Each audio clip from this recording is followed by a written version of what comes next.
November 29th of 1970, a man and his two daughters were going for a hike through the foothills of Isdalen, the ice valley in Norway. This particular area also went by the name of the Death Valley due to the high amount of suicides that occurred there during the Middle Ages. At some point during the hike, one of the daughters noticed a burning smell. She walked towards the scent and discovered the burnt corpse of a woman. The group quickly left the area and notified the authorities. The police began their investigation and took note of the position of the woman's body. Her hands were clenched right next to her torso in a supine position. They also noted that there were no signs of a campfire nearby. The front of the woman's body had been the most heavily affected by the fire, and her face was completely unrecognizable. Even if she had any family or friends looking for her, they would never have been able to identify her. Near the body, investigators found an empty liquor bottle, 2 plastic water bottles, a plastic passport holder, rubber boots, a wool jumper with a scarf, nylon stockings, an umbrella, a purse, a matchbox, a watch, 2 earrings, and a ring. Beneath the woman's body was a hat with traces of petrol, and around the corpse were traces of burnt paper. The labels on all of the items I listed had been removed. 3 days after the start of the investigation, the authorities found 2 suitcases that had belonged to the woman in the Bergen railway station. 100 Deutschmark notes were found in the lining of one of these suitcases. Also inside were clothes, shoes, wigs, makeup, eczema cream, Belgian, British, and Swiss coins, 135 Norwegian kroner, maps, timetables, a pair of non-prescription glasses, sunglasses with fingerprints matching the woman, cosmetic products, and a notepad. Much like the items found around the woman's body, all identifying features and labels on these items had been removed. A hospital in Norway performed an autopsy on the body and found several intriguing pieces of information. The woman had died from a combination of 2 factors. First, she had been incapacitated by a medication called phenobarbital, which you might have heard referred to as luminol. Second, she had succumbed to carbon monoxide poisoning. Her lungs were full of soot, suggesting she was alive while the flames were engulfing her body. Her neck was bruised, indicating that she either fell or was struck by someone else. An examination of her blood and stomach revealed that she had consumed somewhere in the range of 50 to 70 of the luminol pills, and 12 more of these pills had been found next to her body. During the autopsy, her teeth and jaw were removed because of her unique dental work. Samples of her tissue and organs were also collected.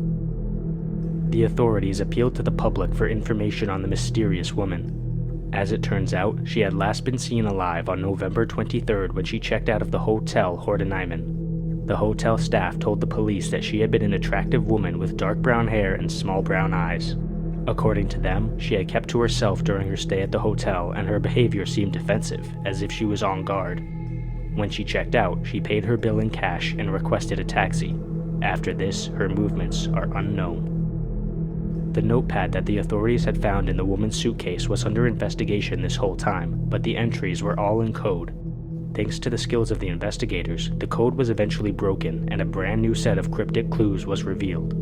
The notepad listed numerous places from around Norway and other places in Europe, as well as the date she had visited them. She had used at least 8 fake passports and aliases during her travels, giving a different birthday and occupation on each form. The one detail that was consistent across all the forms was that her nationality was Belgian. Following this, it was also discovered that the woman had stayed in several different hotels in Bergen, Norway, and she was known for changing rooms. She had told the staff that she was a traveling saleswoman and antiquities dealer. A witness reported that she had overheard the woman speaking with a man in German while she was staying in one of these hotels, and several other witnesses said she had spoken Flemish or broken English. Apparently, she also smelled like garlic and consistently wore wigs. Much later in the investigation, numerous other clues were brought to the attention of the authorities. An anonymous taxi driver reported that after he picked the woman up from the hotel, an unknown man joined them for a ride to the train station. A hiker reported that he had seen the woman walking with 2 men on a hillside 5 days before her death. According to the hiker, she had not been dressed for hiking, and she had also looked like she was about to say something to him, but decided against it. When he initially brought this information to the police, they told him to forget about it. Analysis of the woman's teeth revealed that she was born around 1930 in or near Nuremberg, Germany, but she had moved to or near France when she was a child. In 2019, a man told the authorities that he had been involved in a relationship with a woman during the summer of 1970. According to this man, she had a Balkan accent and often dressed herself to look younger than her age. She refused to share any personal details about herself and would frequently take phone calls from abroad. Among her belongings, he found a photograph of the woman riding a horse. Although Interpol released composite sketches of the woman and vast resources were used in her case, she was never identified. Her case quickly went cold. Several theories about the woman's life and death have been posited over the years. One such theory is that she was a spy, which would make sense given the Cold War was happening at the time of her death. According to Norwegian armed forces, some of the places the woman visited corresponded with secret trials of the Penguin missile, which was an anti-aircraft missile designed for naval use. A fisherman also reported seeing the woman in an area where the missile was tested. Another theory suggests that the woman may have been a sex worker based on her behavior in the hotels and her desire to always remain anonymous. The third theory about the woman's life was that she was an international criminal of some kind, possibly a con artist. The multiple fake passports seem to correspond with this theory, although no further evidence has been found. As for the woman's brutal death, some people have suggested that she committed suicide. The amount of pills found in her stomach would certainly make sense with this theory. However, other people believe she was a murder victim. The two men she was seen with 5 days before her death may have had a hand in silencing her. Unfortunately, we will likely never know the truth about the Isdal woman for certain. It seems as if her life and death will remain shrouded in mystery forever.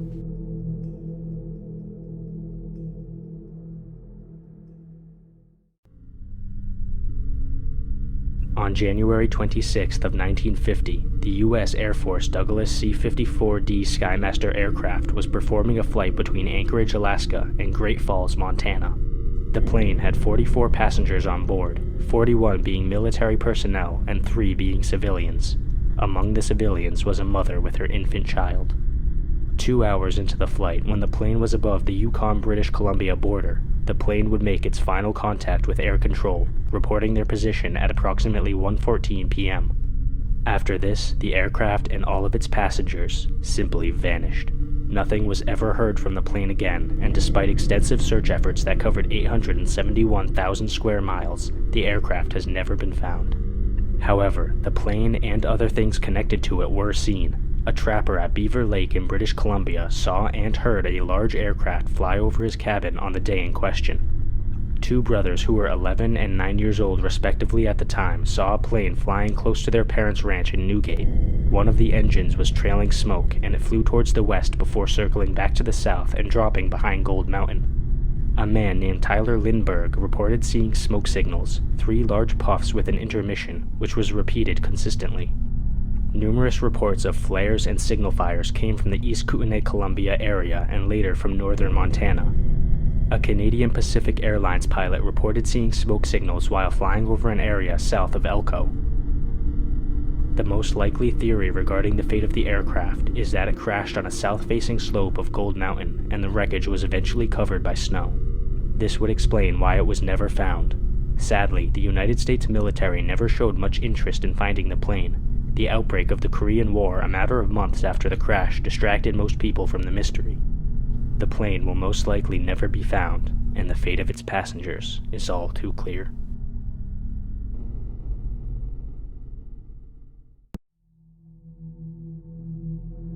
February 12, 1993.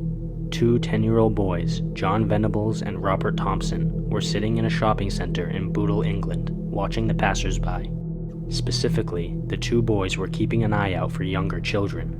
Throughout that day leading up to this, the boys had been seen shoplifting, but that was nothing compared to what they had in mind for their next activity. You see, their original plan that day was to abduct a younger child and push him into oncoming traffic at the road next to the shopping center. That same day, Denise Bolger took her 2-year-old son James shopping with her. While they were inside a butcher shop, Denise briefly let go of her son's hand to pay for her items. Unbeknownst to her, Venables and Thompson had used that small window of time to approach James and lead him away. CCTV footage captured the 2 boys abducting James, holding his hand as they exited a shopping center. The two kidnappers led James to the Leeds and Liverpool Canal, where they dropped him on his head, causing severe facial injuries. They made jokes about pushing the young boy into the water and watching him drown. One eyewitness reported seeing James crying heavily at the canal, but they did nothing to intervene. The boys proceeded to take a walk through the town, and they were seen by at least 38 people. Sadly, as if you needed another reason to question humanity, almost nobody tried to intervene. There were only 2 people who approached the boys and asked what they were doing, and the boys claimed they were taking James to the police station. The bystanders apparently believed this story and let the boys go. Finally, the trio arrived in Walton, where they took James to a railway track. One of the items they had shoplifted that day was a can of blue paint, which they threw into James's left eye. They proceeded to viciously beat the poor boy with their hands, feet, bricks, and rocks. They forced batteries into his mouth and dropped a heavy piece of the railway on him. According to the people who examined his body later, James had sustained so many horrific injuries that they couldn't even tell which one had been fatal. Venables and Thompson laid James's body out across the train tracks, weighed him down with rubble, and left the scene. James was already dead by the time a train hit him. The 2 boys were later arrested after being identified by a witness, and it didn't take much detective work to figure out what had happened. DNA testing matched the blood found on the boys' clothing to James Bulger, and both killers had blue paint on their clothes as well. During the legal proceedings, people were shocked by the age of the killers. The authorities had originally assumed that the perpetrators would at least be teenagers. The parents of the 2 murderers had to move and change their identities because they received so many death threats from vigilantes. The 2 boys were tried in an adult court, which has since been criticized by the European Court of Human Rights. The court ruled that, at 10 years old, the boys were mature enough to understand what they were doing was wrong, and they were therefore acting with criminal intent. Thompson was considered the leader in the murder, with Venables following his example. Lawrence Lee, the solicitor of John Venables during the trial, described Thompson as one of the most frightening children he had ever seen. The boys were both found guilty of the murder and were sentenced to detainment at Her Majesty's pleasure. For those who don't know, Her Majesty's pleasure means a prison sentence of undetermined length. In other words, the 2 boys could be held in prison for anywhere between a day to their entire lives.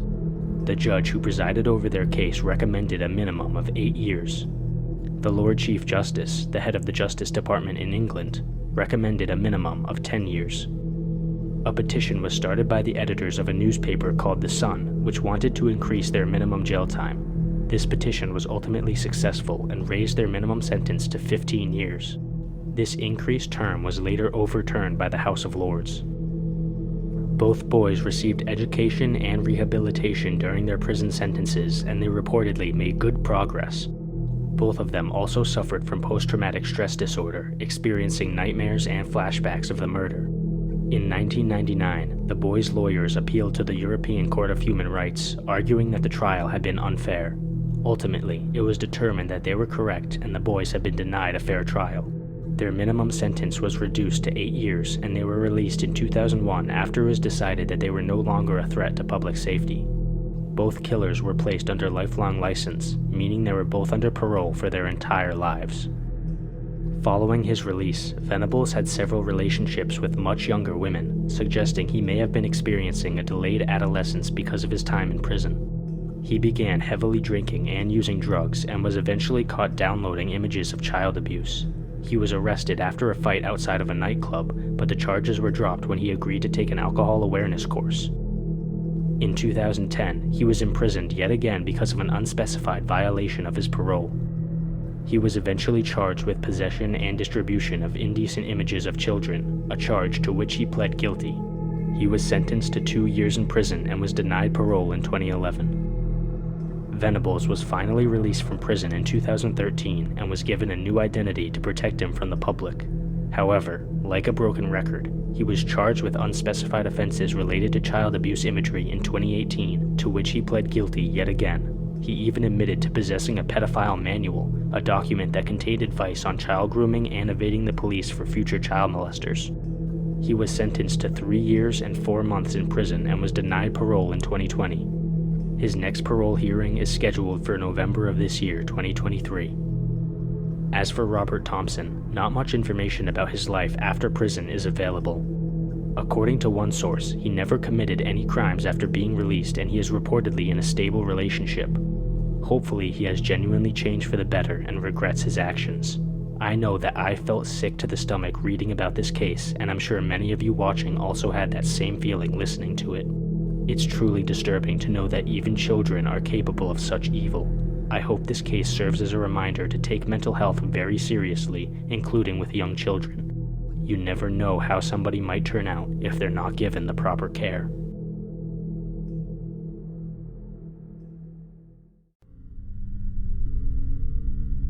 The Deep Star 4000 was a United States naval and civilian deep submergence vehicle that was used mostly in the 1960s for research purposes in the deep ocean. The vessel could take its crew to a depth of 4,000 feet below the surface of the water.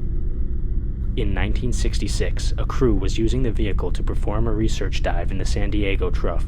There were 3 people aboard the Deep Star: the pilot Joe Thompson, the marine biologist Jean Lafond, and the engineer Dale Good.